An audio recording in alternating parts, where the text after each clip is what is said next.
How do you think?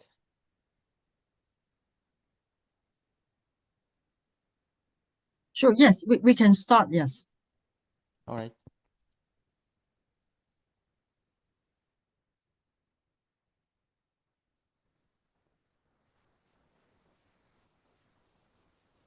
Yeah, sure, All right. let's start. Okay, yes, the meeting is recorded now, so let's officially start. Uh, yeah, hello everyone. Welcome to the next quantum meetup organized by quantum computing groups from Washington, D.C., Toronto, and Warsaw. My name is Pavel, and I will be one of the facilitators today. And today we have pleasure to host our great speaker, Zeki Seskir, for the fourth time, as Zeki said. And today he will give a talk titled "Navigating the Quantum Divide" or Divides. Before we proceed, just a few announcements. So as you can see, this meetup is recorded, so hopefully the video will be available on our YouTube channel. And as far as I know, there's also live streaming on YouTube. And we've agreed with Zeki that I would like this talk to be interactive. So if you have any questions, please raise your hand and we'll try to interact. You can also post your questions on the chat. And after the talk, there will be also time for Q&A, hopefully.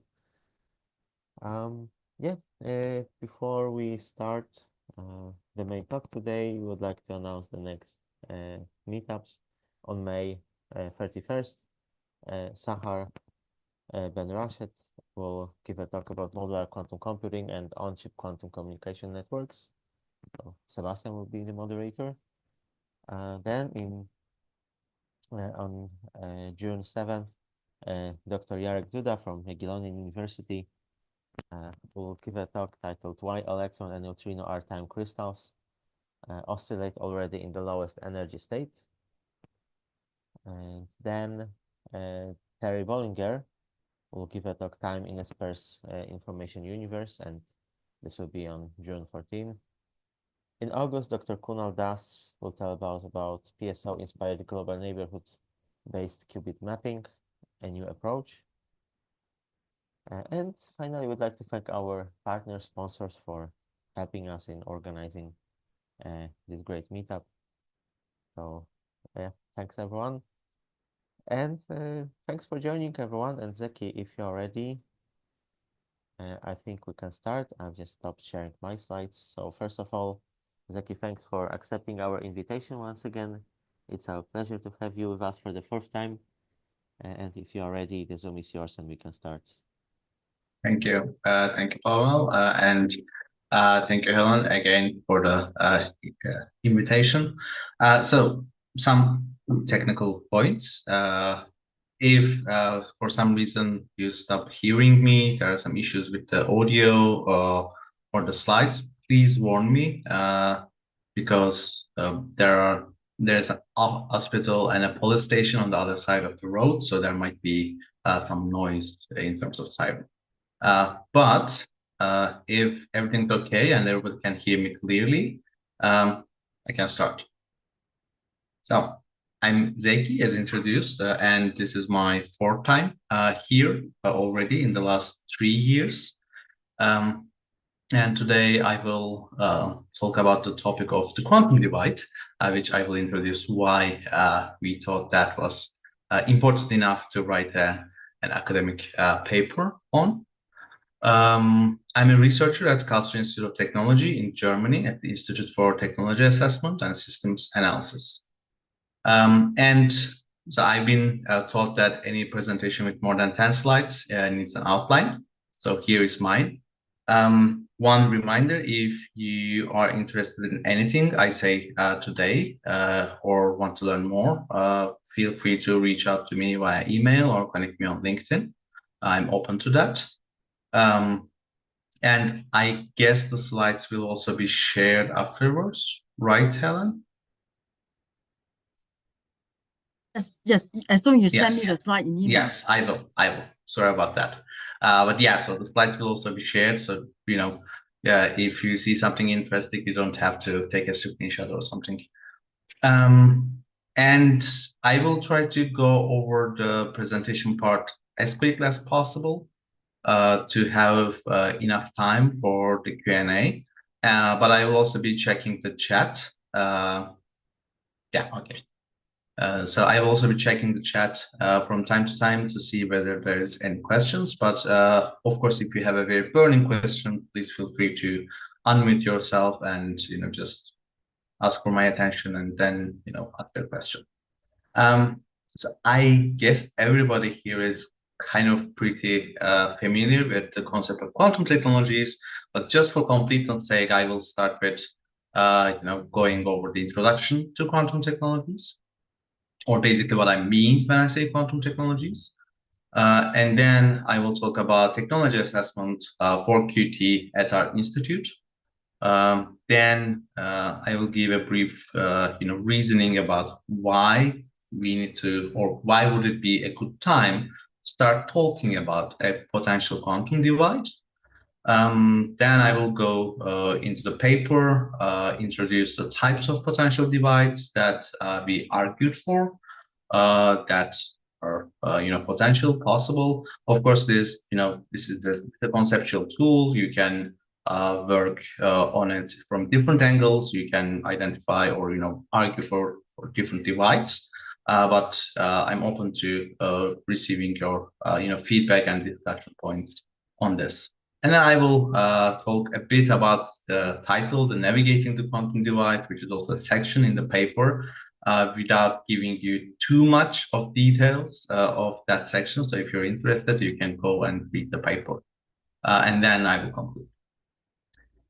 So let's begin. Well, when I say quantum technologies, or during this presentation, when you hear this term, it basically means that I'm talking about a set of potential technologies that are emanating from the quantum principles of the quantum world, which is the world of the very small, sometimes it's called the microcosm of our classical world, which have basically different principles than what we are used to in our classical and daily lives. Well, primarily because of the huge size difference, like 10 to the 12, 10 to the 15, orders of magnitude, or 15 orders of magnitude. So these principles are entanglement, superposition, uncertainty principle, and some other you can add to this list depending on where you stand.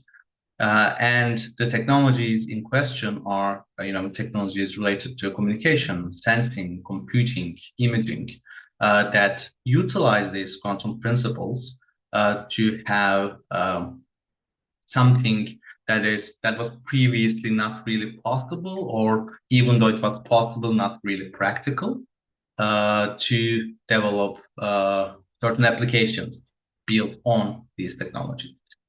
The European framework basically argues that there are four main pillars, which are communication, computation, simulation, sensing, and metrology. I think the US framework argues there are three, which combines, one of them is computation and simulation combined. It really doesn't matter for how many pillars you define in this sense, but basically we are talking about very similar descriptions of quantum technologies in different regions.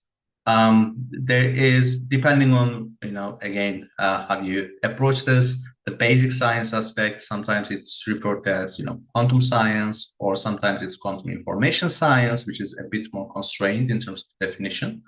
But of course, everybody agrees that, education, training, software, theory development, engineering control, these are horizontal aspects that are related to all of these different types of quantum technologies. And it's not new, and it's not even hyped newly. It has been around, let's say the hype machine has been around for almost more than 10 years. And it was possible to see a quantum device, which in this case is from the D wave, on the cover of Time magazine, even in 2014. So the topic has been around for quite some time. It has been, so initially there were a lot of skeptics that didn't really believe that the technology would progress this rapidly. But I mean, I think we can agree that the developments in the last 10 years, especially in the last 5 to 6 years, can attest that okay, this technology, like now most of the issues are engineering problems. The basic science is solid.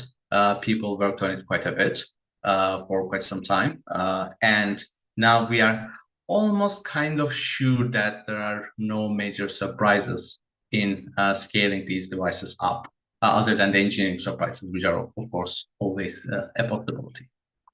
And this actually translated to a lot of public funding being allocated to these technologies. It's almost more than 40 billion euros globally. Of course, it's an estimate and an aggregate, so it's not like 40 billion in a year. It's spread over almost 2 decades.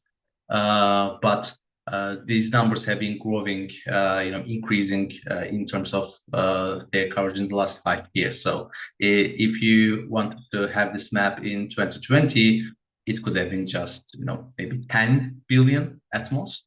So now it is it's much more widespread. And this doesn't even include the recent announcement by Spain and Finland. And of course, in Europe, they have this thing called the quantum flagship, which is, in terms of size, now it's not that big. It's 1 billion euros spread over 10 years. But it is a coordinating force in the European Union. And there's a very strong focus that, this is the second quantum revolution and the future is quantum. And of course, I think everybody's aware that this year it was proclaimed as the International Year of Quantum Science and Technology by the UN. So now we are in the year of quantum. So why are we interested in this? Like all these, introduction to quantum technologies, like mentioning, why it is being, taken seriously around the globe as an institute. So our name in English is Institute for Technology Assessment and Systems Analysis, but our name in German is Institute for Technik Folgenabschätzung.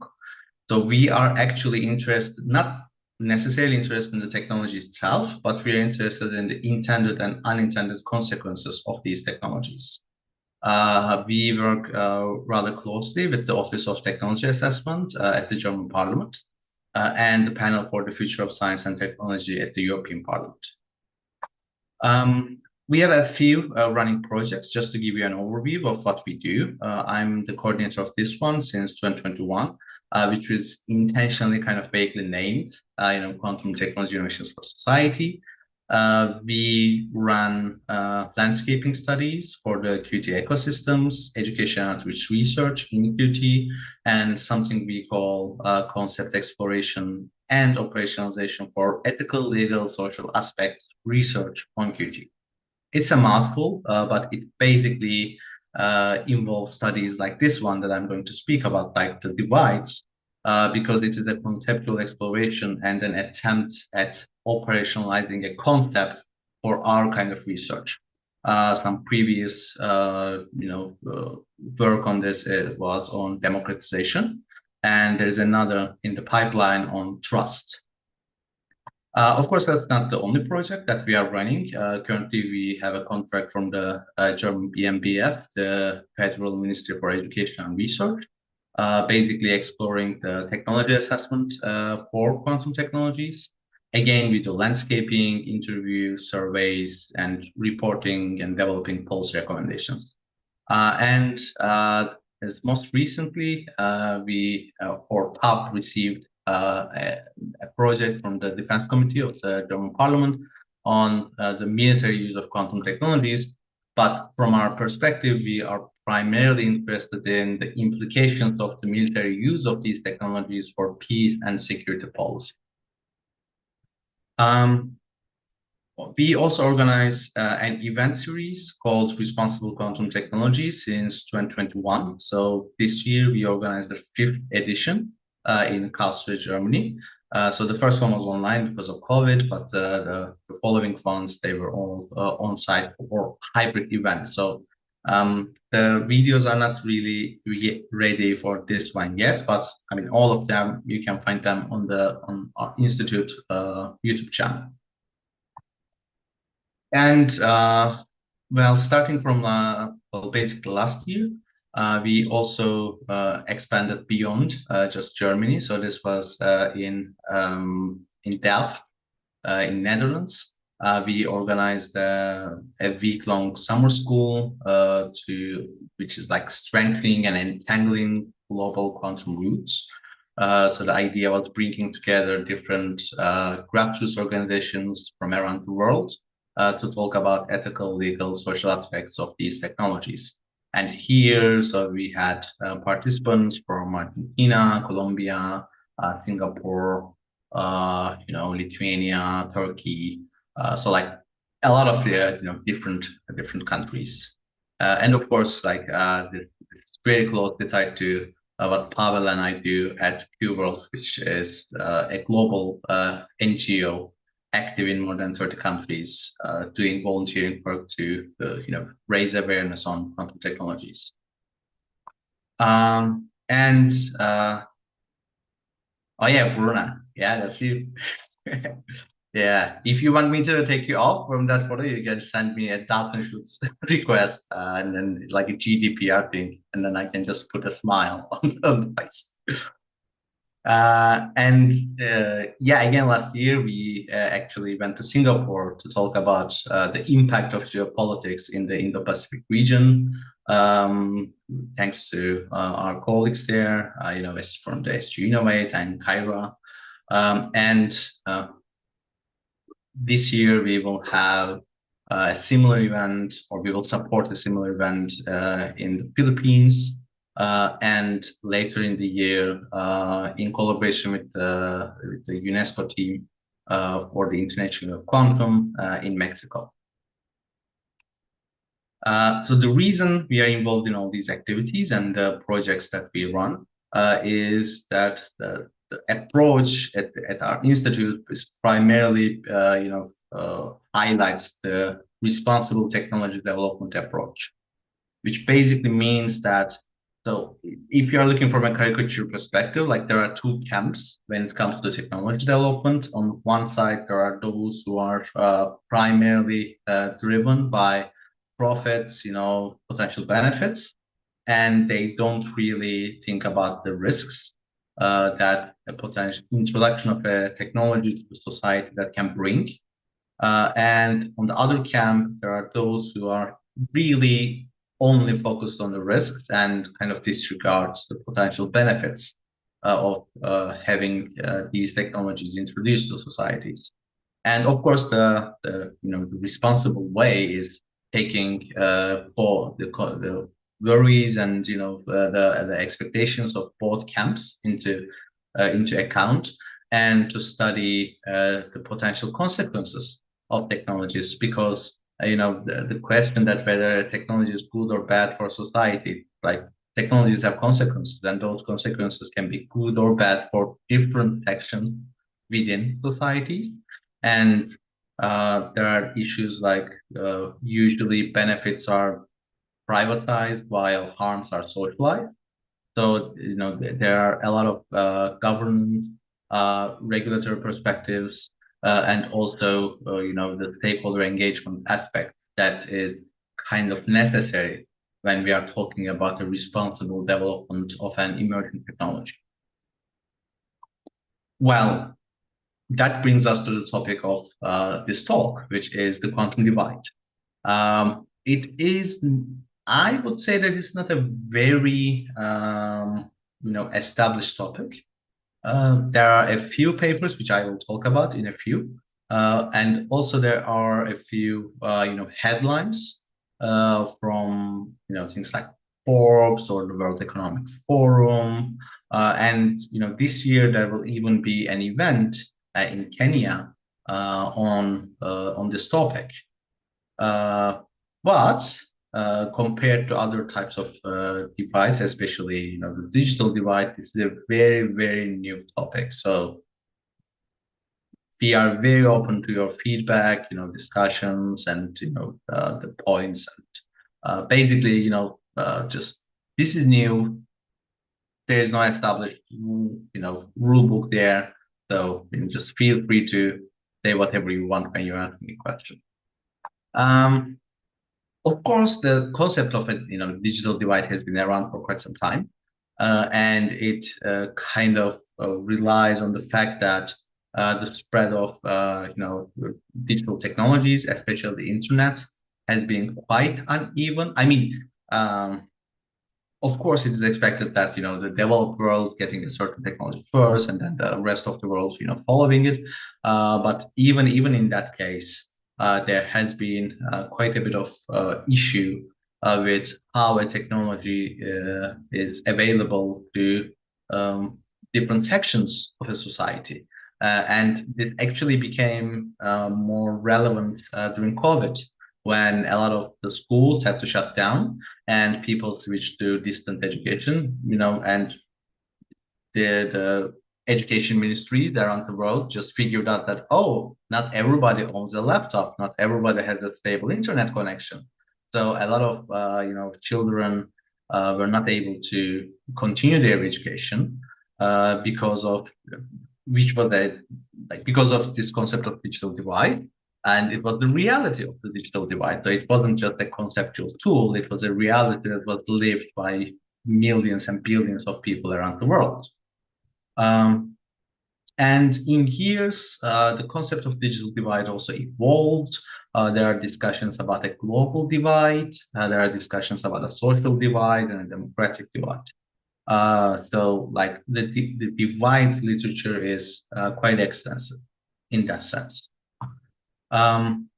So we kind of say that we contribute to that literature, but specifically for quantum technologies. So here you can see Ida, who is my co-author, and I think she's also in the audience right now. And she just completed her master's thesis. So if you're looking for an excellent PhD student, just feel free to contact me or contact her. And you can reach the paper via this QR code, or just type the title and then you can find it. Yes, so the digital divide literature is actually quite extensive. There are more than 12,000 academic publications, including the conference proceedings on this topic. And if you look at the publications per year, like in the last, especially 5-6 years, the topic has been gaining a lot of traction. Well, first due to the COVID pandemic, and then due to the development of AI. And there's even a kind of AI divide literature, sprouting, let's say. It's beginning to get into a shape after the introduction of ChatGPT. But if you look at the quantum divide literature, you can actually find, if you just remove all the technical papers about quantum divide and conquer, or the quantum divide and compute, there are just 3 papers right now. Which tells a lot because it's like a lot of people think that it is quite early to think about this stuff, but also from an academic perspective, there's not really something to study, like to collect data on. So, for example, you cannot have something like this for a quantum divide because no data is available because the products are not there. So, as I said, you should, or let's say we consider this work primarily as a conceptual exploration and operationalization that serves into making foresight and, how to say this, not predictive, but developing visions and scenarios about the future. And why do we need that? So this is a but this is quite an old concept in our technology assessment literature, which is called the Coleridge dilemma. So it basically tells that in an early stage of a technology's development, you have a very high possibility of control. It's still not certain. You cannot definitely control the trajectory of a technology, but it is easier to control. But again, since this is an early stage of a technology, you don't really know what the impact of it will be. So let's think about from the early days of the internet. People probably didn't really expect Facebook or TikTok to emerge. Or let's say only a few of them expected that. And even in that case, the discussions we are having right now about the free speech, misinformation, disinformation, like even if you expected them, like the evidence of impact was not there. But since everything is in place now, we have a lot of evidence of impact, but it's really hard to control the technology now. So this is basically the Polish dilemma, which the dilemma comes from the fact that, in ideal conditions, you need to start regulating at some point. But where is that point? And the short answer is we don't know. Nobody knows. And one discussion related to quantum technologies in that sense, so this is the famous S-curve of technology maturation. So like in quantum technologies, where are we? Are we here? Are we here? Like, are we still in the first phase? Are we in the second phase? Will there be an exponential growth? People actually don't know. And one conceptual tool that is quite relevant here, we also use it in the paper, is the path-dependence. So I'm not going to ask you why are we using this QWERTY keyboard configuration, but just think about that. Historically, the reason this configuration existed was that in the mechanical typewriters, if you type too fast, the mechanical typewriters stuck. And then we had these electromechanical keyboards, which didn't have that problem, but a lot of people already knew how to type into this layout. So the keyboard manufacturers, they just continued with this layout. And then when we all switched to these, touch screen smartphones, we still kept that layout, which is quite inefficient. But it was due to a path dependence of a technical,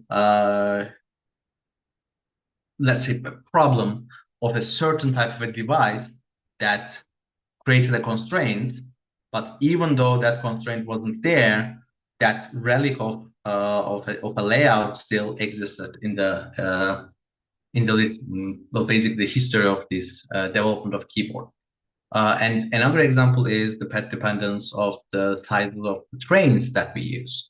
So like the tracks were, of course, have been around for quite some time. Before trains, they were used by horse-drawn wagons. But the size of a wagon and the size of a rail track was kind of developed to build upon the size of the Roman roads that were laid in the late Roman eras. And the size of those roads were kind of constrained by the size of a Roman horse's butt. Well, two Roman horse's butts. And there's actually a very cool video showing how that early decisions on the sizes of the Roman roads actually put a constraint on the size of the space shuttle, because the boosters had to go through a tunnel, and like the number of people we were able to send to space was constrained by the size of an average Roman horse's butt 2,000 years ago.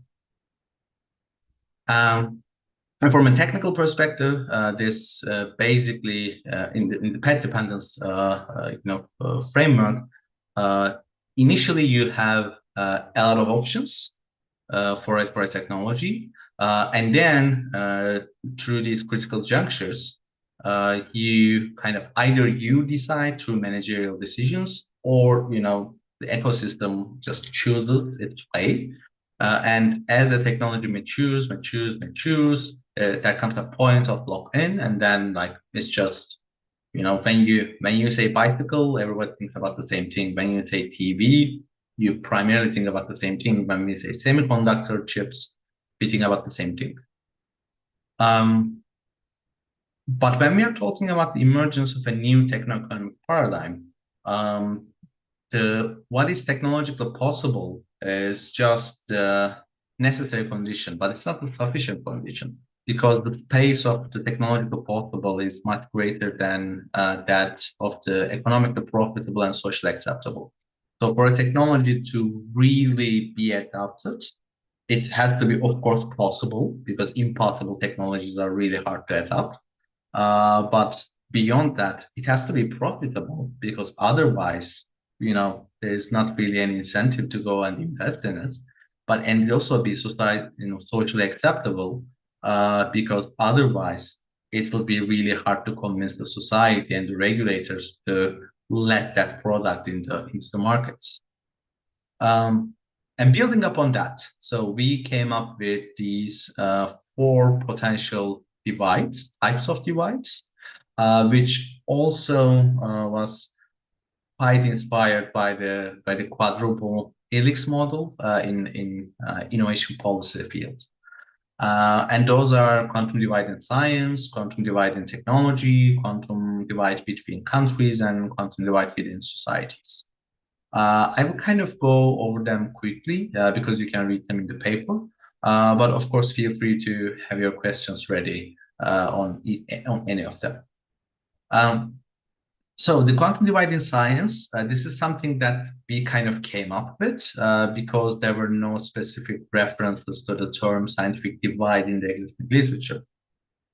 So we kind of built our concept on the paradigm of Thomas Kuhn, which is, most of you are probably, familiar with his work, The Structure of Scientific Revolutions, which primarily focus on the conceptual infrastructure of science. And here we kind of extended that focus on not just conceptual, but also physical infrastructure. Of course, this also ties to Kuhn's original work, but it was written in 1962. So these ideas of heavily conceptualized infrastructures were not really well developed back then. And in that sense, we can argue that quantum technologies can deliver both new conceptual and physical infrastructure. So one example of this is the new description of a kilogram in the SI units, which was previously tied to a physical object that was held in France, but now it is tied to Planck's constant, which is a natural constant. So it is a very valuable conceptual development in the field of physics and metrology already, and they also got a Nobel Prize for it. And I think they got a Nobel Prize for it. Just don't trust me on this. And in terms of physical infrastructure, for example, the optically pumped magnetometers used for MEG right now, they kind of evolved the technology from these huge squid systems that are kind of MRI devices to something wearable where people can actually move while wearing them, which I've been told that is very useful for a lot of neuroscientific research. So here we can ask what makes a scientific revolution. And I just want to very briefly give an example, because this is one of my favorite examples from the history of science. So in 1543, Copernicus dies. His work, on revolutions of the heavenly spheres is published. Almost 40 years later, Tycho Brahe convinces the Danish court to build the first custom-made observatory in Europe, Uraniborg. And then in its later years, Johannes Kepler becomes an assistant of Tycho Brahe. And later, while using the data obtained from this observatory, he developed what we now know as Kepler's laws. So the Copernican revolution, it was of course a conceptual revolution, but it also needed infrastructure. So without the data obtained from the Uraniborg observatory, Kepler would not be able to develop his laws. And can we expect something like this with the introduction of quantum technologies? Of course, science has changed quite a bit in the last 500 years. But again, the importance of infrastructure and importance of both conceptual and physical infrastructure still remains. So here, we gave two examples. One is LIGO, which kind of enabled observation of gravitational waves, and right now is revolutionizing the field of computational astronomy and astrophysics. And the second example is the intersection between life sciences, health sciences, and quantum technologies, because there's a huge amount of interest in exploring how quantum technologies, quantum computing, quantum sensing, can be used in these fields. And on one hand, for LIGO and similar large-scale projects, these physical infrastructures are really important. And on the other hand, for these kind of new exploratory research, both the physical infrastructures, but more than that, the conceptual infrastructures are really, really relevant and useful. And building upon that, we developed 4 really basic scenarios, built upon the question of whether something will be available and whether something will be adopted. So there will be 4 potential groups of people in science. One is they have this conceptual and physical infrastructure available to them and they use it. There will be some people that has access to the infrastructure but chooses not to use it. And there will be those without any access but would be ready, would use it if they had access. And there will be those without an access and don't even know about it.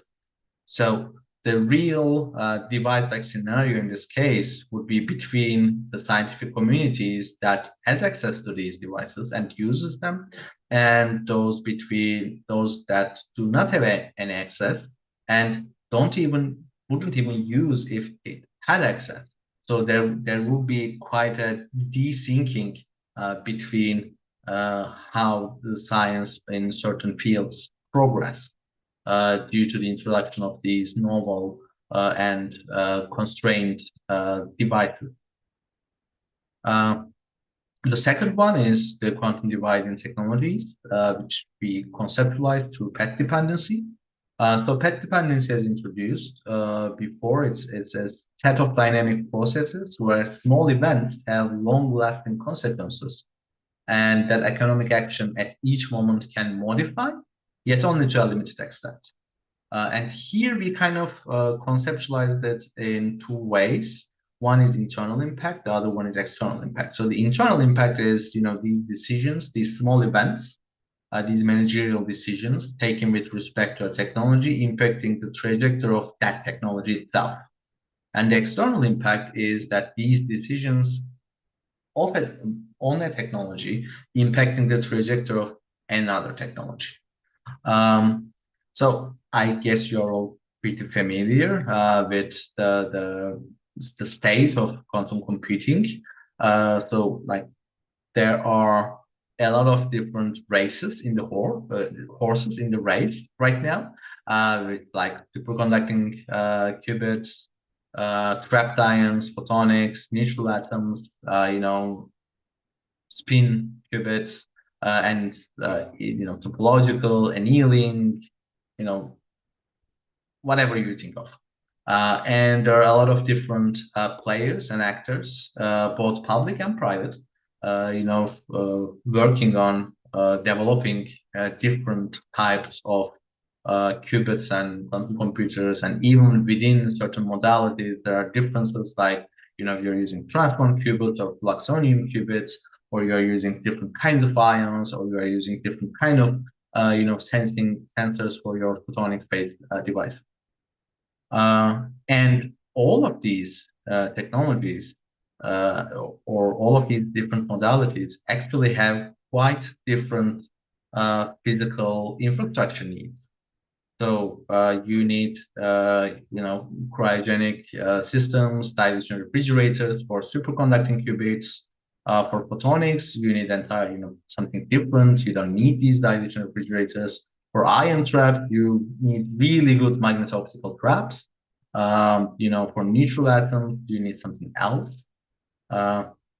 And even beyond that, there are different types of wires. There are different amplifiers, different attenuators needed for these devices.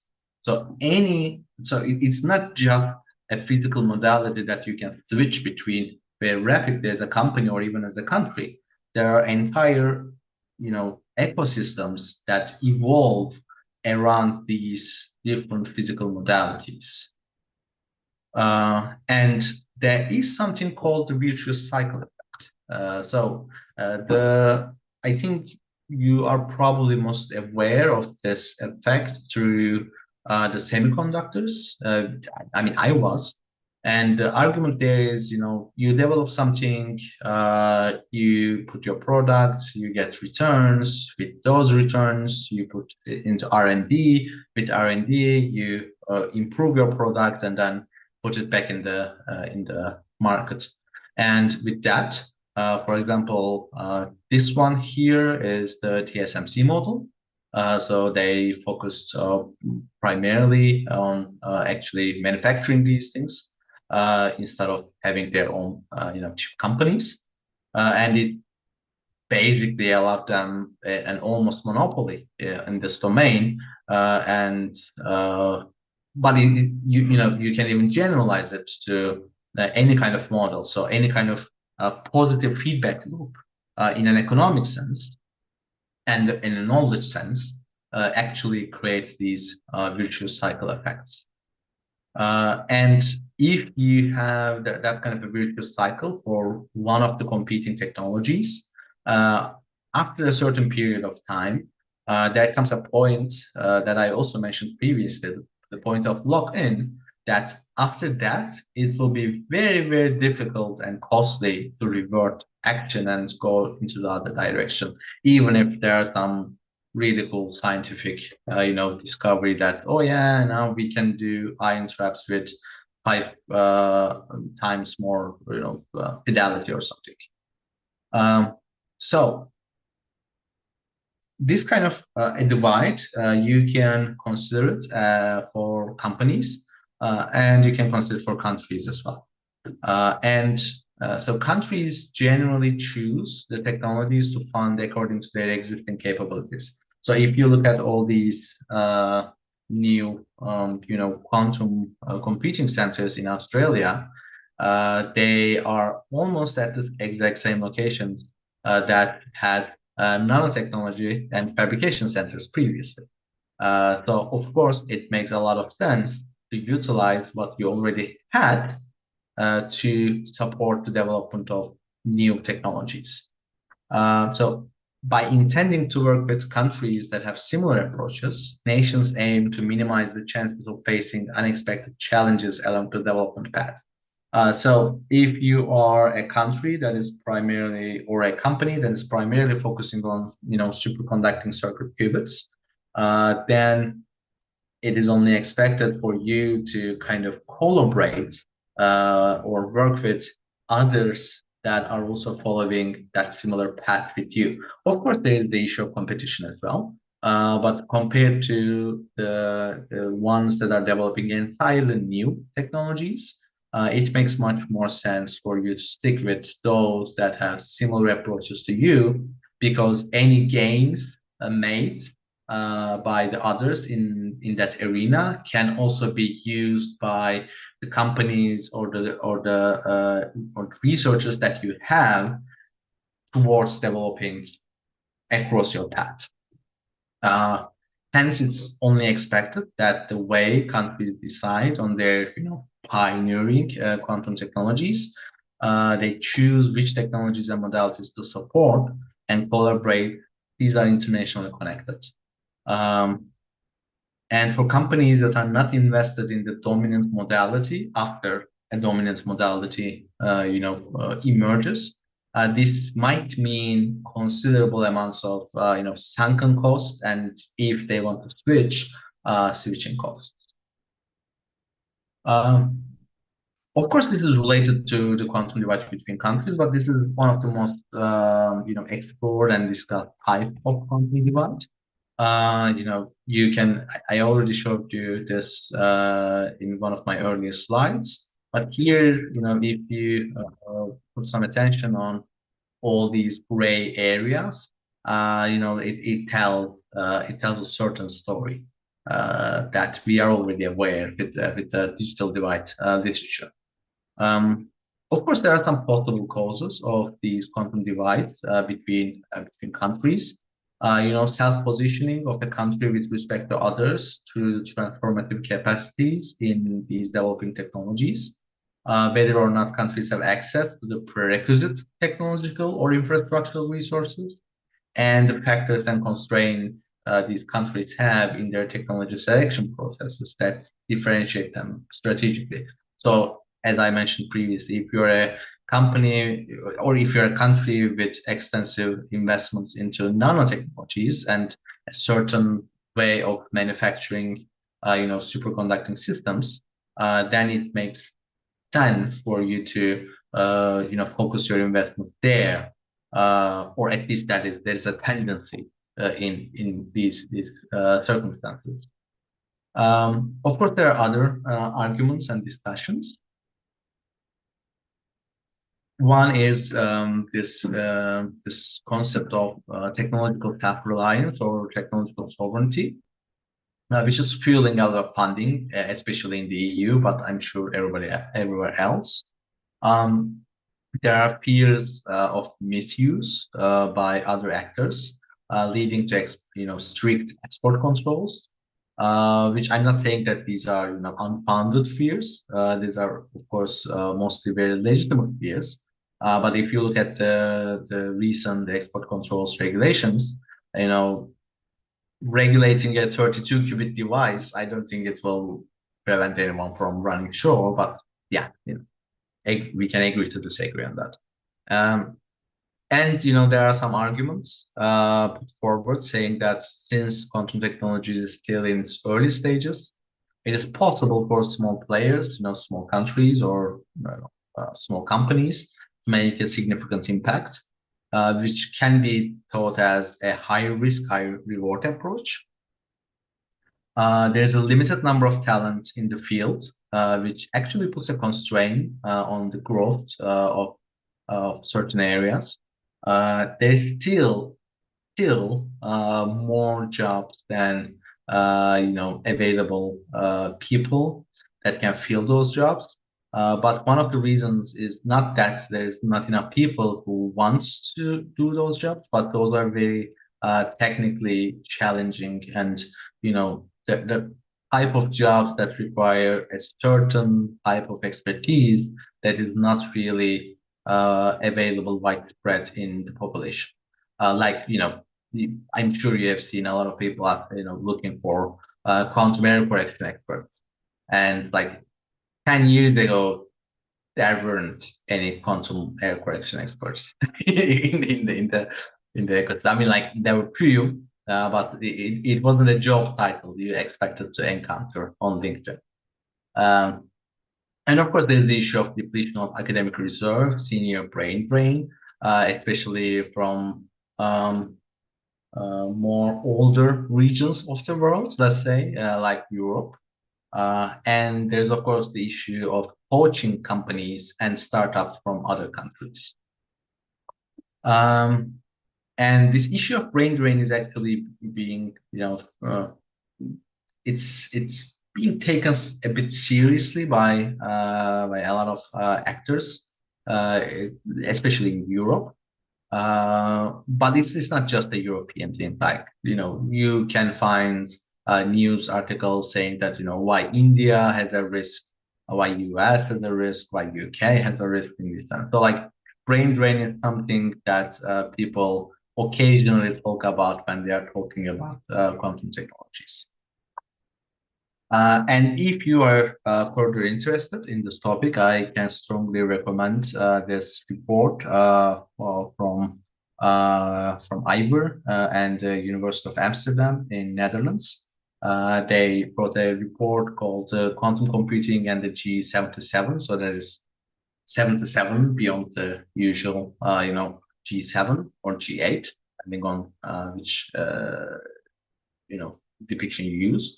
And they identify three groups.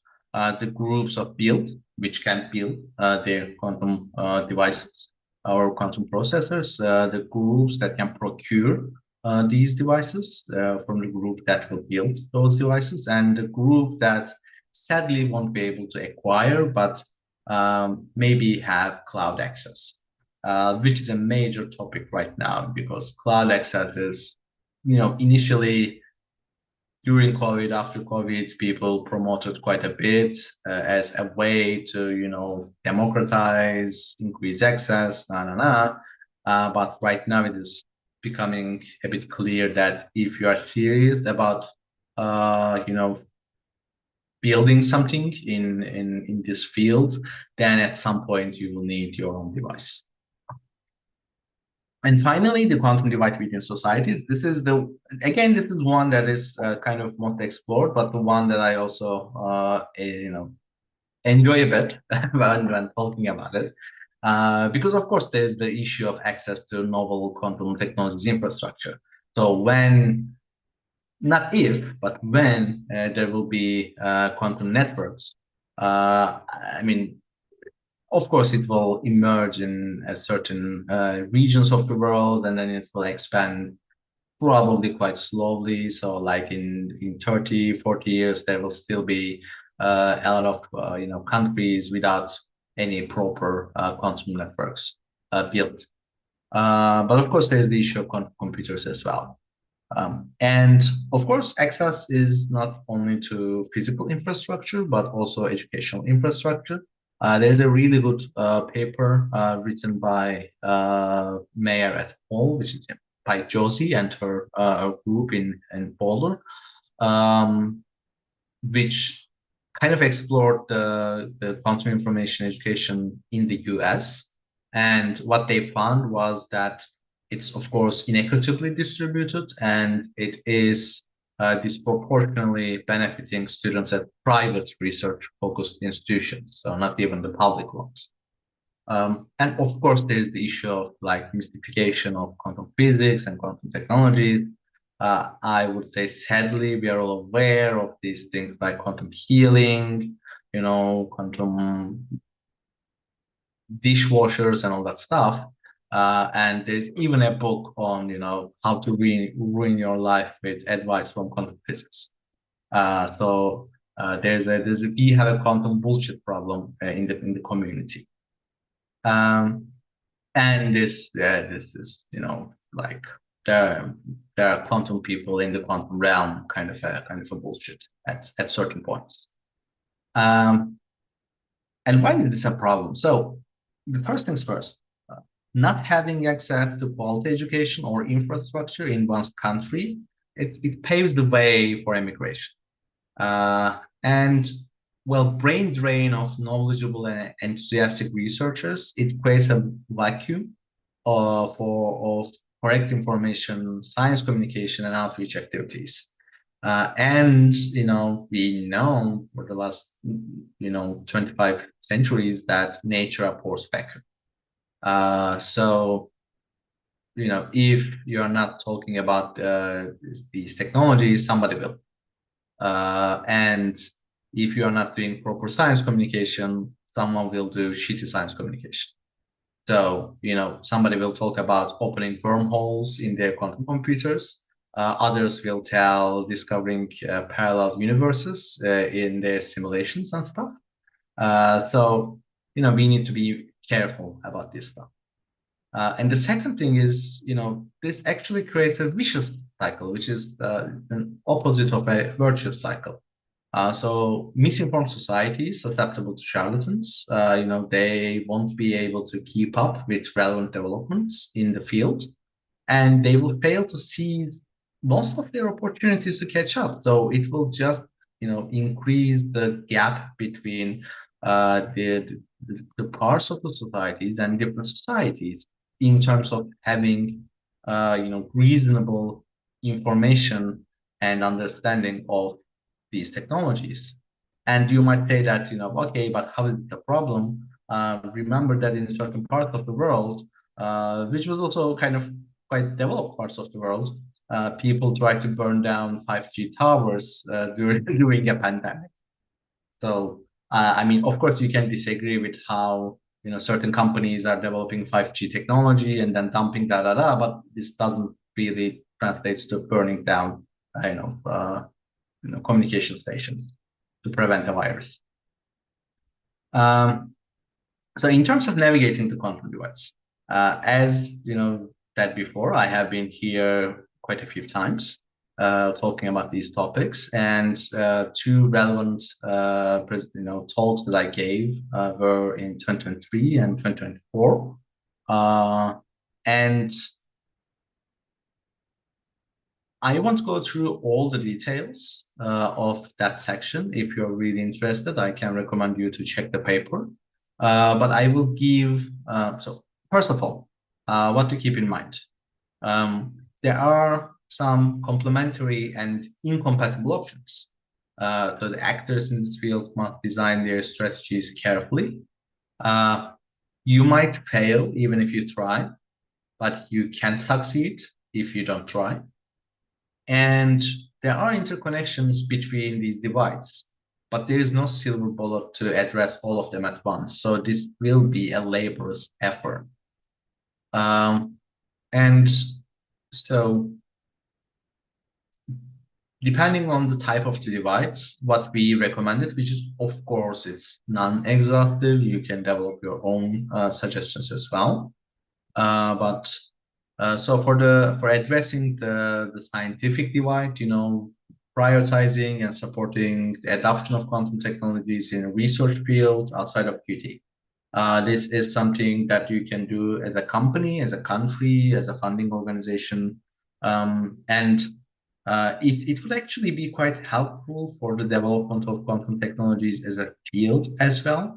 Because if you look at the history of AI, or let's say AI literature, the time it really took off exponentially in the literature is when other fields started using machine learning, neural networks, or those kind of methods to do research for their field. So not like contributing to the field of artificial intelligence or machine learning, but using machine learning algorithms to develop their own fields. And if we want quantum technologies to be, a second quantum revolution, it really has to be able to contribute to other scientific fields and not just be focused on to make better quantum computers. And of course, this also ties neatly to encouraging interdisciplinary collaboration with the QT field, like quantum technologies and health, quantum technologies and space, quantum technologies and AI, quantum technologies and biology, all that stuff. So on the technological front, it might be a bit more difficult. Well, first, of course, we can all diversify our investment portfolios to mitigate the negative impacts of the eventual lock-in. This is actually something that was very heavily done in Germany. So like until I think last year, the German program simultaneously kept funding 8 different physical modalities. So like if you have enough funding to do that, sure, go for it. Or alternatively, you can try to slow down commercialization to explore different technology options, lower entry barriers, and then give time for ecosystem actors to adjust when, let's say we discover, okay, we now know how to do topological qubits or something.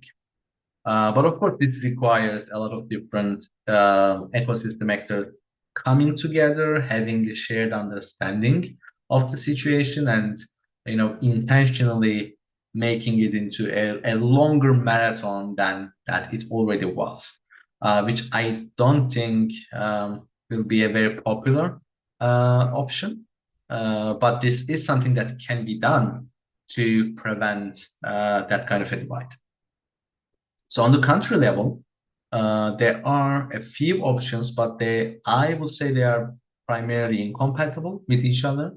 So first, as a country, you can identify high risk original areas to become creators and not mere consumers. So the risk associated with this is if the area that you identified as novel is not really adopted by others, then you risk, losing all your investments into that area because, you are going into a certain direction, but the world is going into a different direction. If you succeed, it's a high reward because then you will be leapfrogging quite a bit of steps in between. Alternatively, you can choose to fail successfully. You can basically say that, we are not competing in the race to catch up. We are just preparing ourselves to be ready. When these technologies arrive, we will be educated users and adopters of it, which I think is actually a very smart strategy, but not a lot of countries or companies do this. I've been told by my colleagues who run these analysis on national programs that the only country that is explicitly, stating that they will do this is Thailand. So like out of, 87 different nation strategies, only one is mature enough to accept that, they will not be the leaders in these technology. And another option is, of course, you can collaborate regionally or with trade partners to balance this quantum divide. So you might not be a build state, but you can be a procure state in that sense. But the important thing here is that A, you cannot do all of them simultaneously, so you have to choose. And B, if you are committing to one of them, and there are some actors in your ecosystem that are trying to do the other ones, it will actually be very counterproductive. So let's say that you choose to fail successfully, but there are some people that are trying to come up with startups in your country to have this high risk, high reward explorations. Since you're not supporting them, their chance of success will be quite low. And so basically what I mean is that if as a country or as a company, you're adopting one of these strategies, it needs to be communicated very clearly with all the stakeholders in your ecosystem. And of course, on the societal and enhancing access and stakeholder engagement, that is always nice, and apply varied public participation governance framework. So basically, have the public or at least different parts of your society as stakeholders, keep them engaged, not necessarily bombard them on information on what qubits are, but just make them excited, not hype, but just make them enthusiastic about what will come or what can come. So in that regard, I would like to introduce a few organizations. This is not an exhaustive list of organizations, but few worlds, we are trying to do our best to raise awareness. Open Quantum Institute, the World Quantum Day, One Quantum, Quantum Leap Africa, the ASEAN, the Association for Southeast Asian Nations, it's the quantum community, Comenium, the International Year of Quantum. So like there are a lot of organizations heavily involved in trying to address at least some aspect of these potential divides.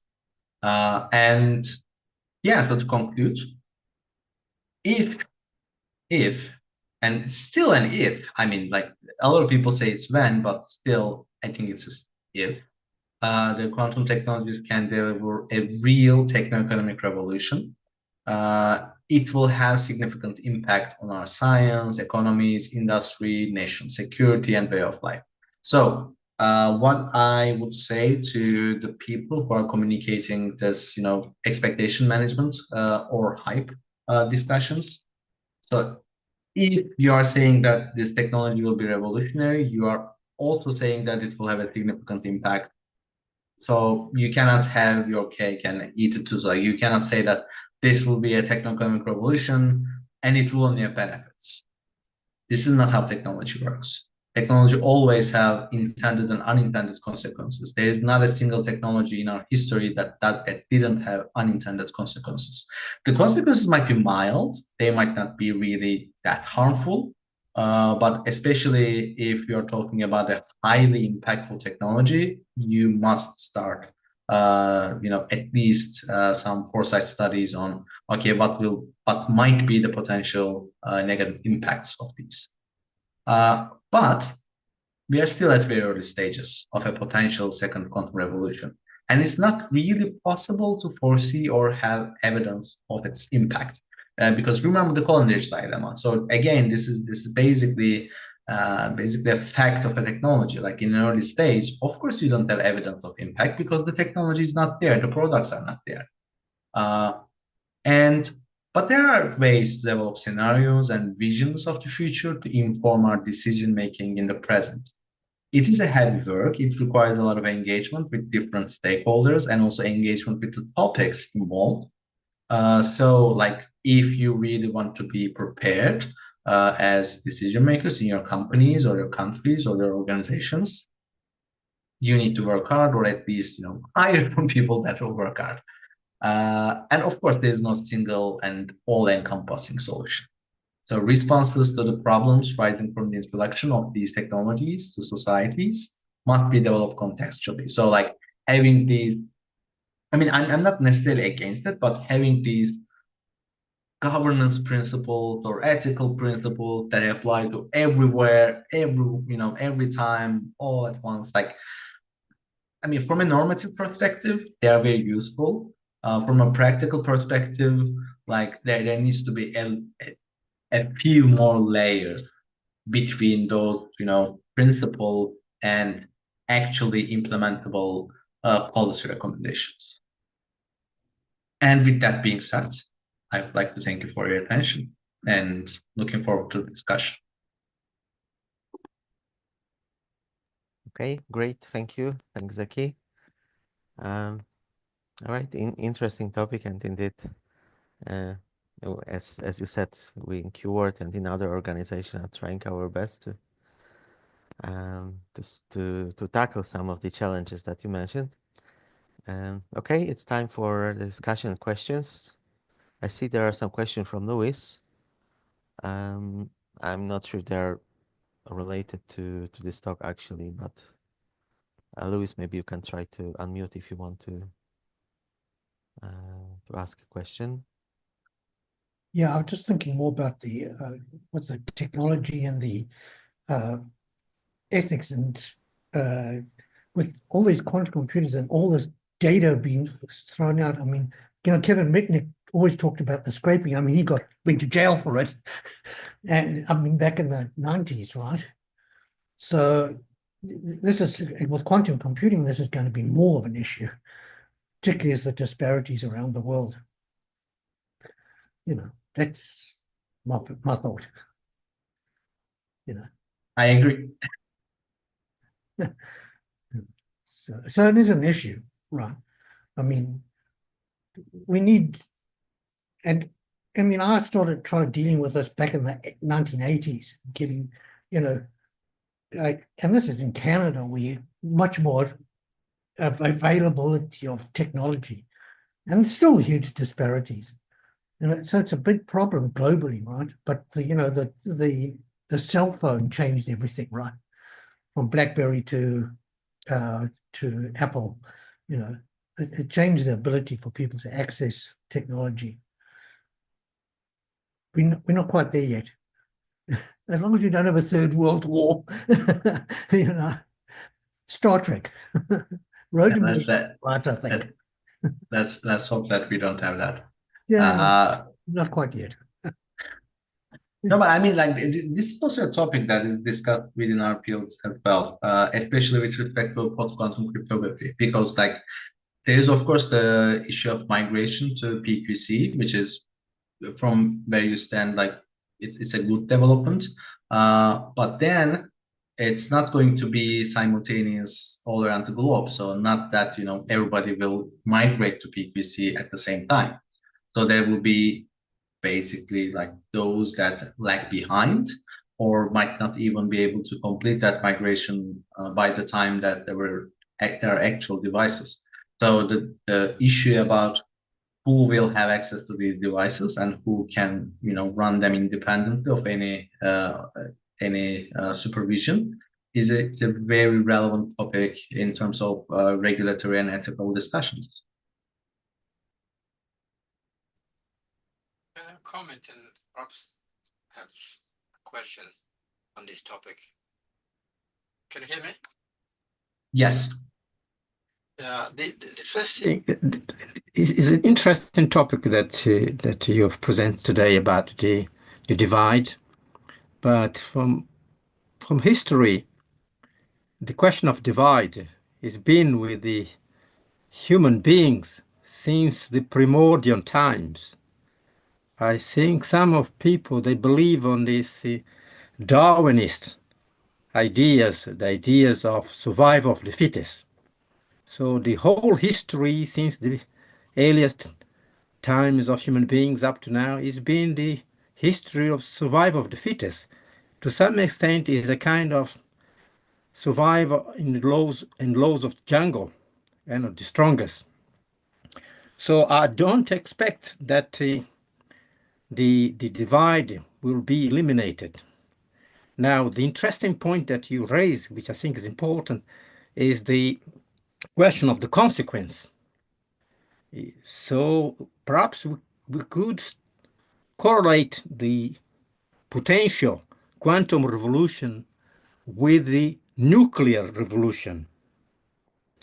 In that time when the people came out with ideas of exploiting the nuclear science, some are thinking about extracting energy out of nuclear radioactive materials, which was an ideal that would benefit the world. But what came with nuclear was also nuclear weapons. And there is still potential that nuclear weapons could destroy the whole world. And the quantum computer could potentially be in the same field to some extent. So I wonder when you talk about these divides and you explain it well, do you see that there will be any mitigation for these divides? Or is just a kind of awareness about this divide and the consequence? Thank you for the question. And this is something we actually discussed a bit in the paper, because usually in the literature, when people talk about the divides, the argument is to like they should be breached, so they should be closed. Like there shouldn't be a divide.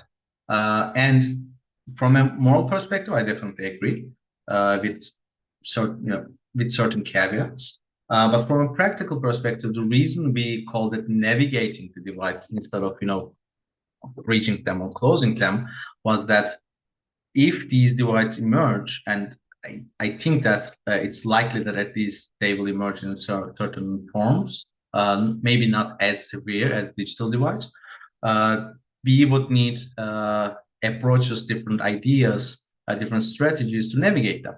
And what we recommended in the papers are in these lines. So these are navigation strategies rather than trying to eliminate these divides. But at least on a personal level, I don't think we have a jungle law kind of a civilization at the moment. At least, hopefully not in Germany. There's the social market model is more about trying to have at least a certain amount of equitable and fair outcomes, or at least orientation towards those outcomes in a right-based approach. So it is a moral duty of a state to uphold the rights of its citizens, and some of those rights are also related to how access to science and other kind of human rights.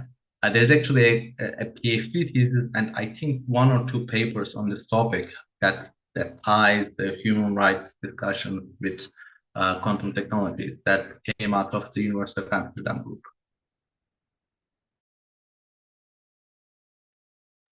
Thank you.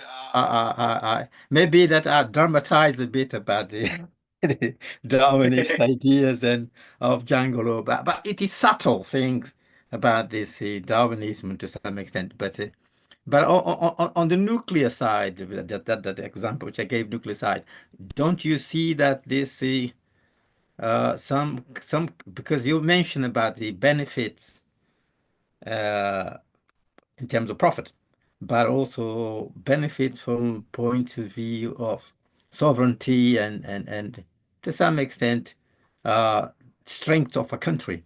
So in terms of defense and offensive as well. So this technology could be used also for military purpose besides profit and besides the social benefit. And that is the concern. Yeah, I mean, I definitely agree that there are parallels between nuclear technology and quantum technologies. I don't know whether Clarissa left or not, but she also had, because we compared quantum technologies with previous technologies, like, is it more close to nuclear? Is it more close to AI? Is it more close to nanotech? Is it more close to space? Because like people want to do analogies and learn from the historical examples.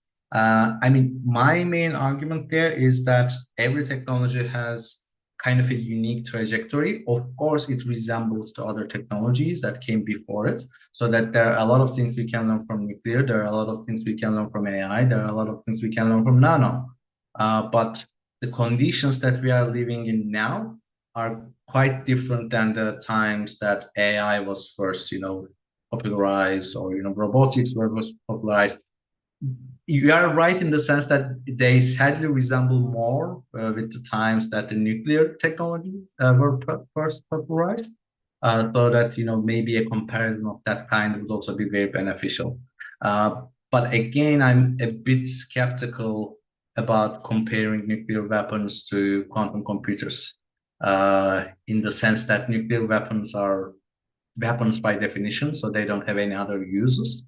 But quantum computers hopefully will have some quite beneficial applications, which makes things much more complicated, because like you can ban nuclear weapons, or let's say you can run export controls on those things, because those are single-use technologies. They are weapons. But there are a lot of dual-use components that go into them, and that also applies to quantum computers. Yeah, thanks for your answer. Yeah, I appreciate it. Thank you. And I see that Anne has raised her hand. So Anne, can unmute. Yeah, thank you a lot. I think you answered my question a little bit in your previous response, because in emphasizing that what you're talking about is navigating certain realities, not creating realities. And what I worry about a little bit is these things are very organic. And typically speaking, the internet kind of people say it came out of nowhere. And in a sense, it did. I mean, there was a lot of technological development that preceded it, but it simply was sprung upon us, whole and entire from the head of Kronos, so to speak. The same goes for ChatGPT.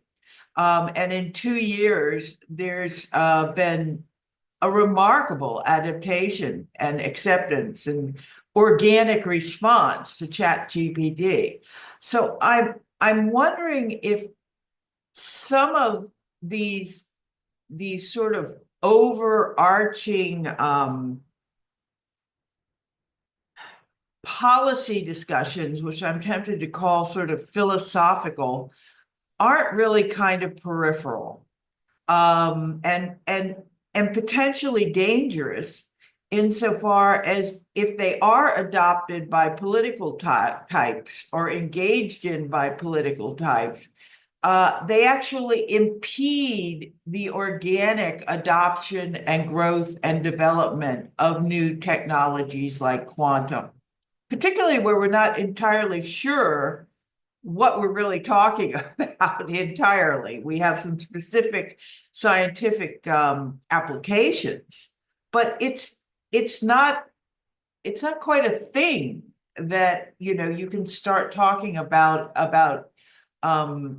divides and this and that and the other. So that said, with all due respect, I found it fascinating you're talking about looking retrospectively to like how train tracks and things of that nature. But at the time, those things emerged organically, just a multiplicity of factors that any given ex ante policy framework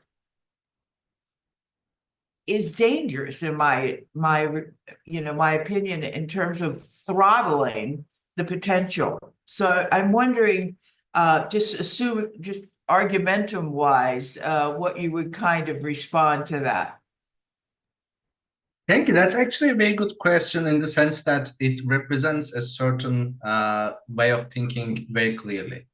So the entire reason our field exists, the technology assessment field, which was kind of initiated in the US with the Office of Technology Assessment in the 70s, was a response to the environmental issues that people started experiencing in the 70s in the US.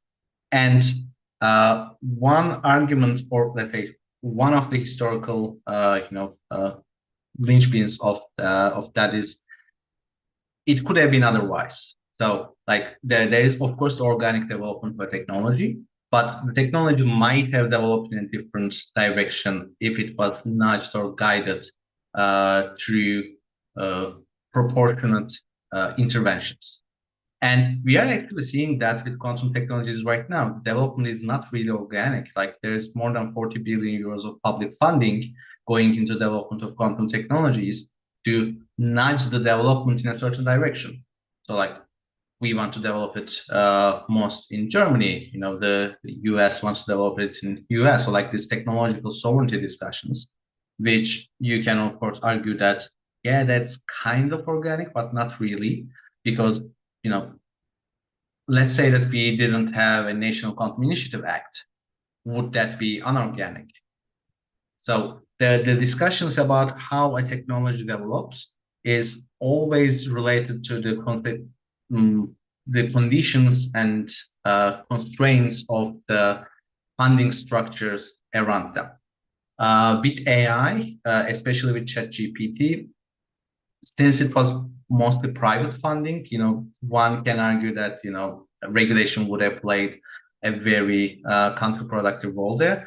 But I really like a reply from one of the legal scholars that we discussed this, I think 2 years ago. And he basically said that, the conceptual framework of, oh, should we regulate something or not is actually wrong, because all of these things are already regulated. So we are not talking about whether something should be regulated or not, but how it should be regulated. because we already have a lot of digital, at least in the US, in the EU, we have Digital Markets Act, we have Digital Services Act, we have the GDPR, we have a lot of constraints on what the internet service providers can do and can't do. In the US, we have a lot of regulations on civil aviation, we have regulations on national security, on platforms. So like all these things, they have regulations and they will apply to the products of quantum technologies.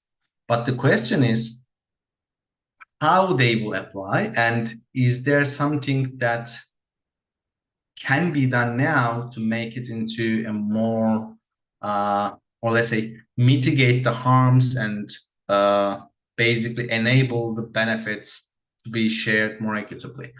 Of course, you can argue that, yes, but you can, approach that afterwards, you can regulate it retrospectively. And this has been the approach that has been taken for quite some time. But I would say that because right now it's the main gist of all the governance discussions is anticipatory governance. And I would say that one of the main reasons for that is social media. Because a lot of people, especially in governments, were really not happy with how social media turned out, all these platforms. And they realized that it is really difficult to regulate something that is being actively used by billions of people every day. Right now, changing the infrastructure of things like Facebook, changing the infrastructure of things like Instagram, like Twitter, or any kind of social media platform, it's very difficult and costly. And the discussions right now is, could we have done something earlier to save ourselves of these costs that we need to bear now? I don't know whether that was a satisfactory No, I think that was an excellent response, and I think it kind of frames an ongoing debate. It is arguable, as you said, that ex ante regulation is one way to go.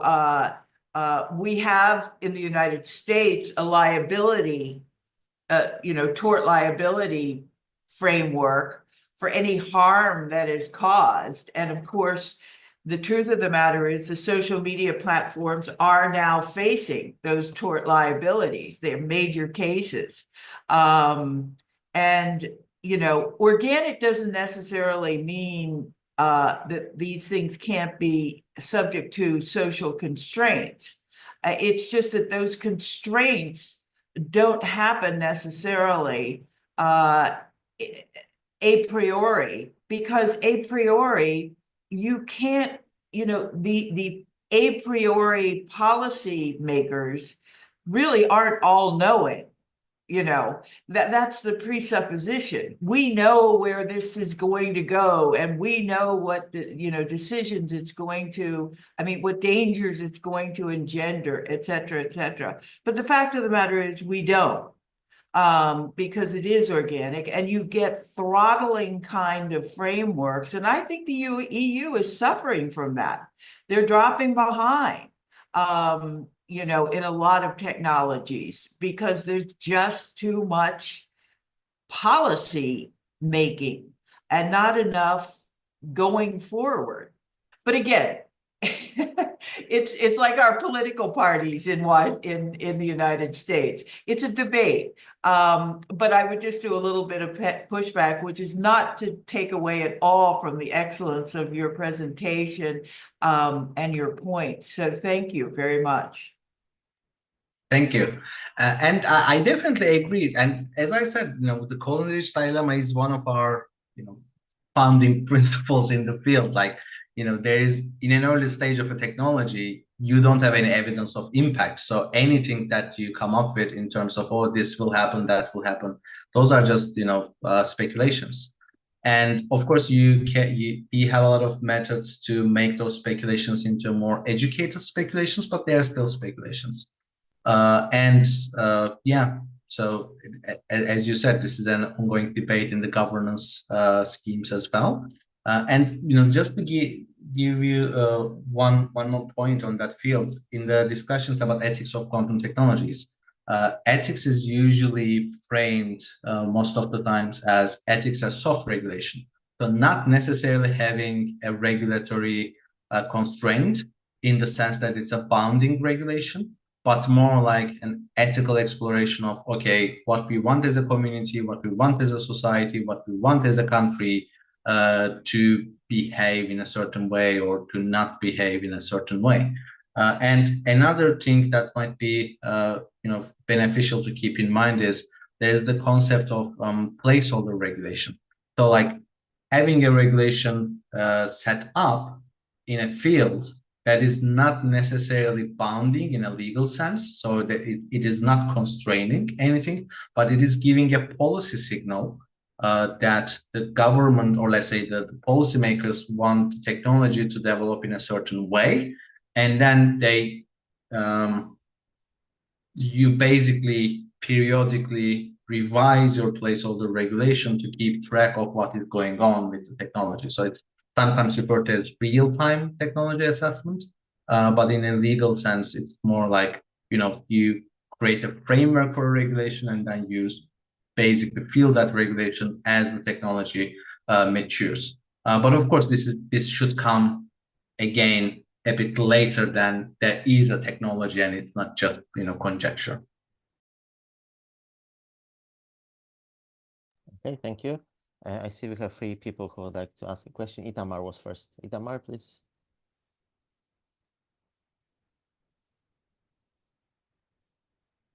Itamar, just in case, you are muted now, so you have to unmute.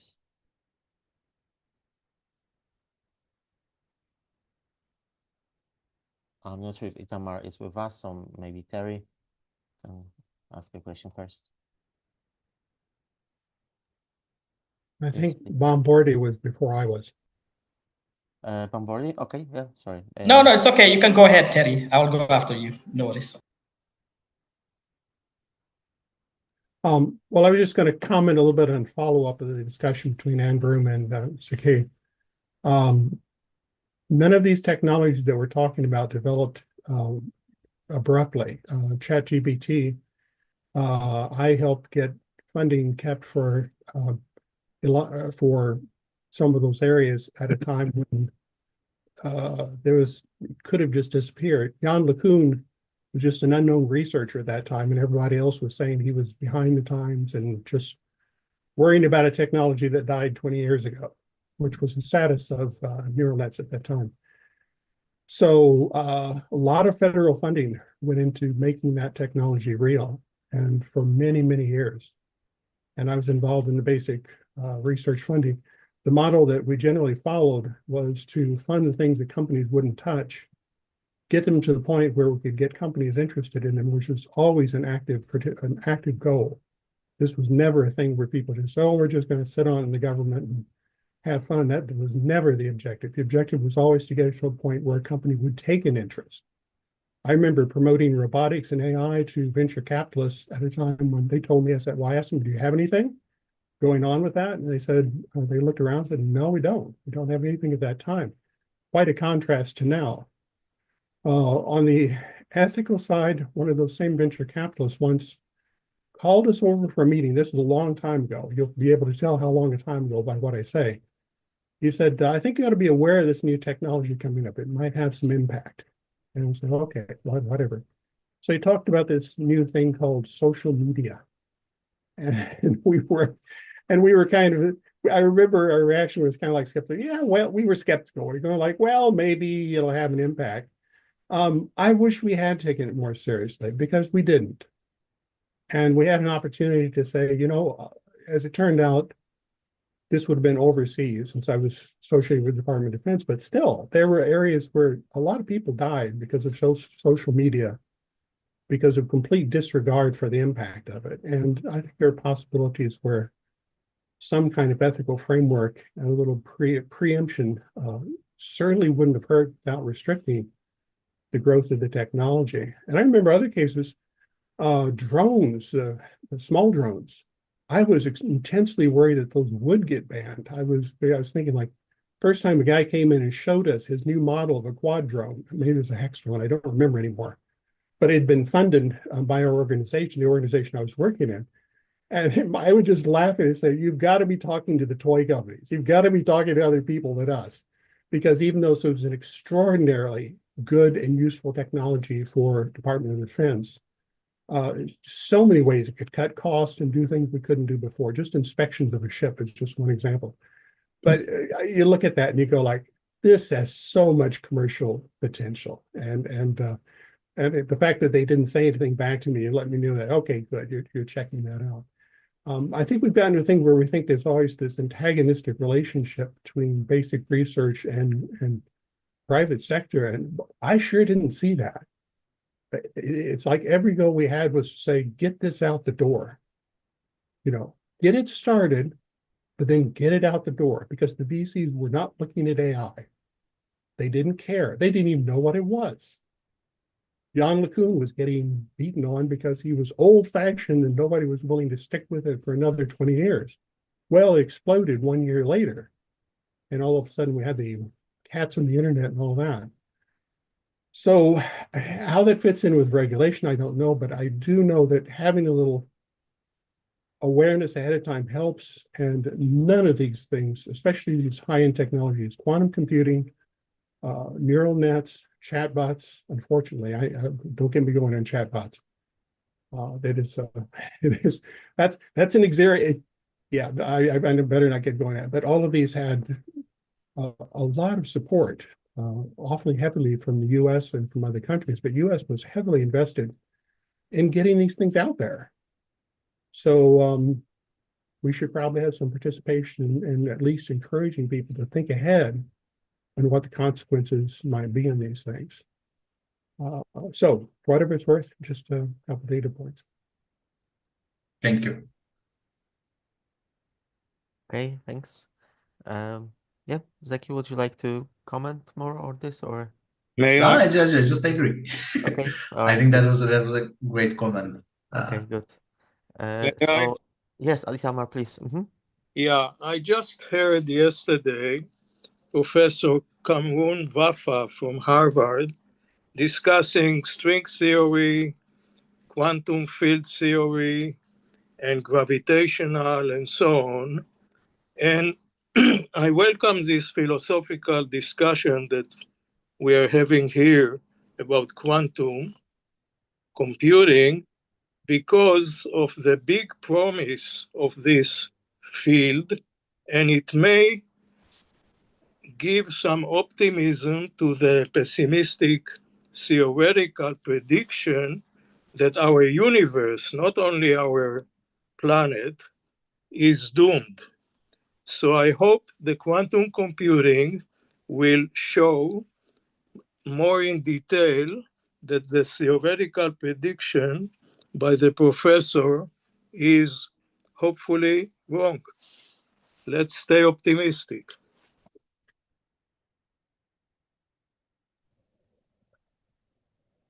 Okay, thank you, Zeki. No, let's stay optimistic. I agree. Okay. All right.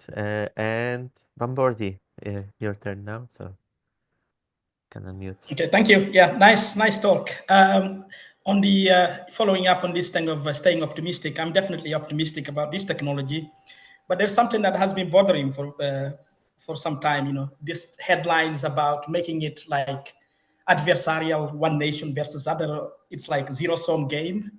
Think that only one winner takes it all type of mindset, which is actually, I think it's very far from the truth, because, as you know, this is a very complex technology. It's very hard for even the most resourceful countries to have all the talent, all the resources and this thing in order to build up what they need to have like a complete supremacy. This plus, the uncertainties that come with, as you said in your first part of the thing, there's a lot of engineering challenges yet to be solved. Yeah. So I wanted, what's your take on this?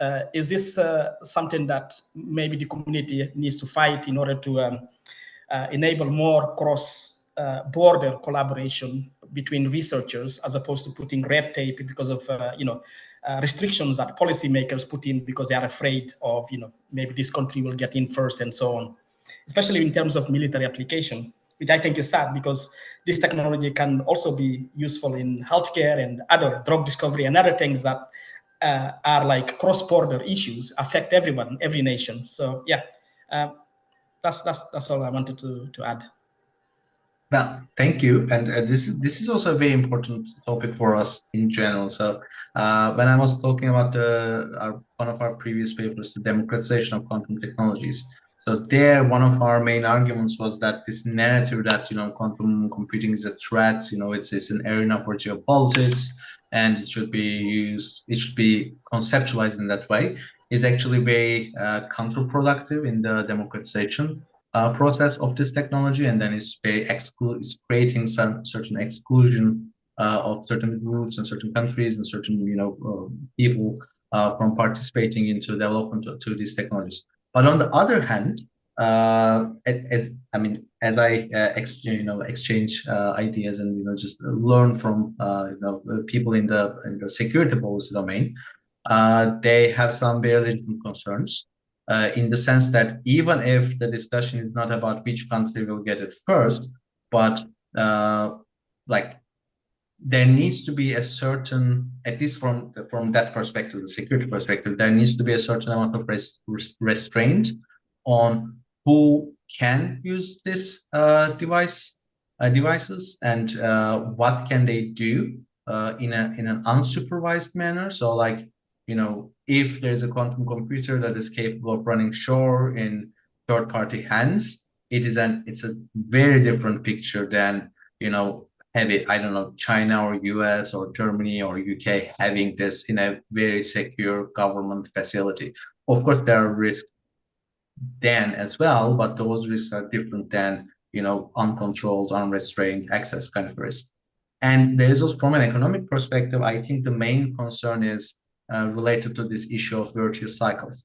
So if using quantum technologies, one country can get into a new virtuous cycle and then start generating a lot of returns in terms of knowledge and profits for their technology, then a lot of other countries might very quickly fall behind.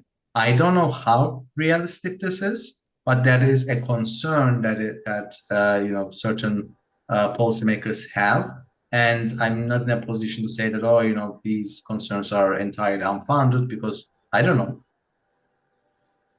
Yeah, I guess a good example we can look at of a transformational technology in recent times is the internet. Imagine if we have put restrictions, to say that it has to be restricted to certain countries and so on. Where would we be today? Yeah, so that's all. Yeah, thank you so much. Yeah, thank you for the question. Okay, thank you. I think Terry wants Terry, to comment on yes. this point. Yes, Terry, would you like to add something? You are muted now, so we have to unmute. Does help to unmute first. A comment on the optimism thing, I think that's a very good point. There's a social aspect to any of these technologies. I'm not aware of a single powerful technology that is not two-edged. An automobile is an incredibly dangerous device if you use it wrongly. A drone is an incredibly dangerous device if you use it wrongly. One of the concerns that I had when the drone activity, when drones were first taking off, is there was a real possibility people could just go negative on that, just ban it completely from everywhere.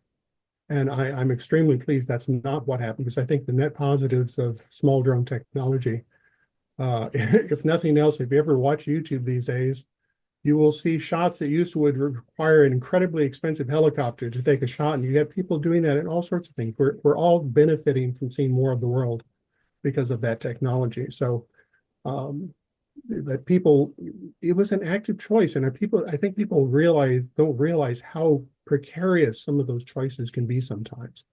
If we look for the good ways to use the technology, we're far more likely to find them. If we just take everything with a negative broad brush, then it's much harder to find those. The internet, the internet had far more government help than people ever realized it did. it could have been done at least 20 years earlier if companies had agreed to a standard. And because technology was already there, and people contemplated, why can't we get an internet? And because everybody would try to get their own standard to control the internet, of which Microsoft still tried very hard, even after the internet took off, to come out with a competing technology. So the protocol standardization is a tricky business, and it's not an easy one to do. So I remember I once made a joke about how a certain vice president had been bragging about how he invented the internet, and I sat in the hallway of a department meeting at the Pentagon, and I happened to say it to the wrong guy.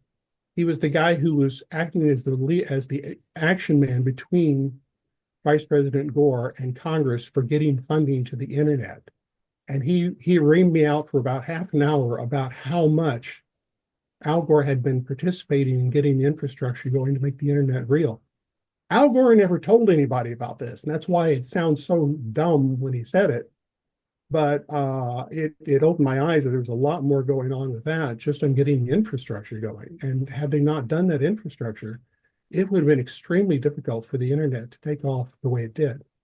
These things are complicated in how they work. My other comment was on basic research.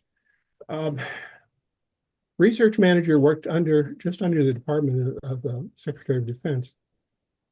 We were at a meeting talking about the research strategies, and it came up the topic about China, about researchers from China on basic research, not on advanced research. And I was very surprised. He said, you should talk as much as you can to everybody from China. And his reason was extremely simple. Anybody who thinks that the US is the only place where people have good ideas, which may have been true 50 years ago, on some areas of technology in a very narrow way, but certainly we're way ahead of computers at that time. It's just not true. And his point was that we would be overwhelmed on behind in research if we didn't interact internationally. International interaction, especially in basic research, has always been a complicated, messy problem, but openness still has to be there, or you generally don't make any progress. Now, the trouble is when you come over suddenly one of them turned into nuclear weaponry. Nobody expected that, and it causes all sorts of permutations when it does. But not sharing on basic research generally just doesn't work. And yeah, I think it's something we have to take into account. It makes it messier, it makes it hard to figure it out, but it's still an important component of how that has to be done. Researchers generally are very agreeable to that. Researchers focus, basic researchers especially, they focus on problems. They're very often completely indifferent to the larger political aspects. They want to solve whatever it is they're interested in. So, so for whatever it's worth, it's interesting mix of issues. And I'd love to hear your comments. Oh, yes, I'd love to hear your comments. Thank you, Terry. I see that Anne would like to say something, and I'm not sure if Atamar has a follow-up question as well. So Anne, maybe you can start. Oh, you are muted. Yeah. Okay. Can you hear me now? Yes. Thank you. Yeah, I wanted to just add the comment. First, just a side comment. It is preposterously egotistic of Al Gore to claim he invented the internet as a matter of reality. I mean, he may have funded the internet. He may have, done his job as a politician with regard to some general regulatory allowances, but he didn't invent it. So don't feel bad you said that. Well, what he did was transfer enormous amounts of funds. And well, great, good for him. Good for him. It's not his money. It was taxpayer money. But my real point is, the point I wanted to make, however, Terry, was with regard to your prior comments, which I think are all very well taken, is that, again, promoting the idea of, organic growth does not preclude government funding. What it does say is should we put 10,000 policy restrictions on government funding? We did not do that in the early 50s and 60s. You know, funding was broadly granted. But nowadays, with these a priori ex ante policy prescriptions, it gets so weighted down that the private sector doesn't even want it. So that's where, you know, government funding, I think, is an important part of the overall organic ecosystem of how these things evolve. But when you get a lot of ex ante policy stuff, then it just gets throttled. You know, and it dies in Congress when it gets associated with a lot of stuff. It dies in the agencies. And we're seeing that more and more. We saw that for the, you know, the past 10, 15 years in particular.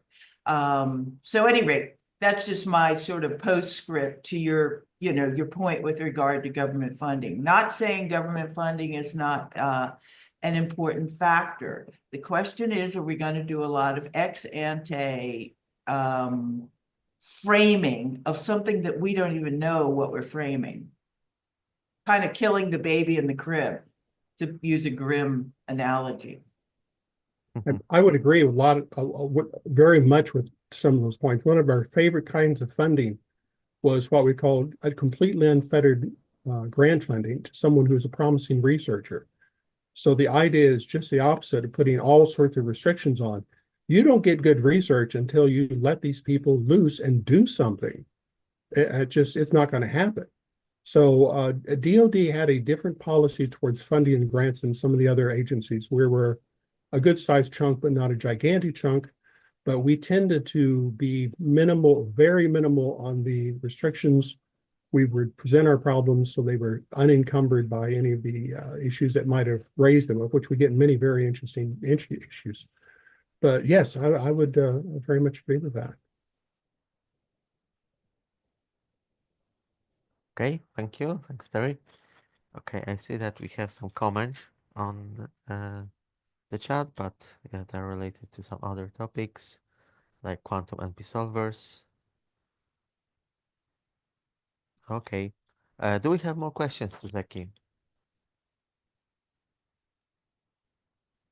Helen, maybe we have some questions on YouTube.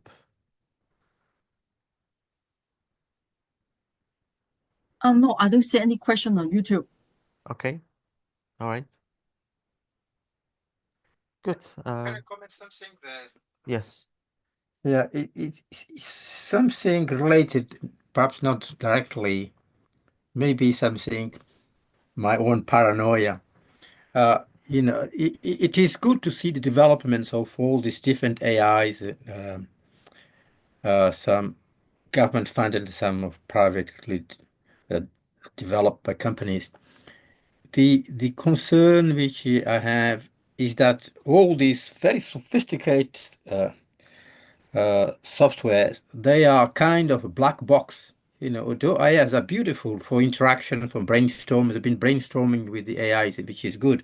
But concern is the black box, and being negative is the idea of privacy. Although all these AIs, they declare themselves that we respect the privacy, respect this, respect that. But my concern is that how could this thing be policed? There's no way of policing these things. And the same thing when it comes to this quantum system, which is going to be developed in the future. And there is a potential risk of like global surveillance, that like almost like every citizens of the world being surveyed by these systems there. So basically we will be living in kind of big brother system. So what do you think about it?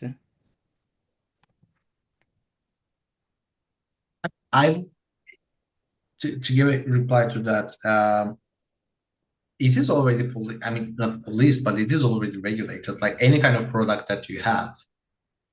So the question is not about whether we can police these kind of, and that was also, that relates to the point that I tried to make with norms and principles and practical policy implementation. So if you say that we want explainable AI, what does that mean? Is it requires a lot of research. It requires a lot of people doing more and more explanatory stuff on that. So saying that we want fair, inclusive, explainable technologies doesn't necessarily suffice. You really need to go deep into the product and process designs, translate those requests into design constraints. And one very clear example of this is, for example, autonomous vehicles. Because in autonomous vehicles, like if you do these kind of value exploration, the most valuable thing or the primary value that people care for is safety. If it's not safe, you're not going to use it. The second one, it needs to be reliable. If you say that, okay, take me home, if it takes you to someone else's home, you're not going to use it. The third thing is it has to be comfortable. So people are not going to switch from their comfortable cars to autonomous vehicles, which are cramped or, just move, just tilt a lot and, doesn't put that. But so from here, you can, like, in terms of safety, you have a lot of design constraints. And I don't think we would argue that, oh yeah, design constraints for safety are throttling innovation in the autonomous vehicles ecosystem, because if you build, unsafe autonomous vehicles, people are not going to use it. But then the question might become, okay, but when do we need to start implementing these? Like in basic research, do they necessarily have to be really safe? Or can we have unsafe autonomous vehicles in the basic research time? And then as technology matures, then we can implement safety mechanisms into that. So these are all, ongoing discussions, but there are definitely ways of regulating any kind of product that goes into markets and societies. Okay, thank you, Zaki. All right. It seems that there were some technical issues with the sound. Can you hear us now? Was everybody able to hear me? I was able to hear you all the time, but it seems that for Terry and for Itamar, there were some technical problems. Okay, do we have more questions, or maybe someone would like Zaki to repeat some answers if there were technical issues? Okay. Oh, oh yeah, Helen said that you can always watch the recordings as well. Okay, so I think we can conclude and finish for today. So, Zaki, thanks once again for the great presentation and for answering all the questions. That was an interesting discussion. So thank you for that. Thank you. We would also like to thank all the participants for staying with us, for all the interesting questions to Zaki and taking part in the discussion. That was quite engaging and interesting. So I believe we've all learned a lot. And yeah, as we announced at the beginning, we hope that the video recording will be available on our YouTube channel, and Helen will try to share the slides as well. Thanks, and hope to see you next time. Thank you. Thank you. Bye.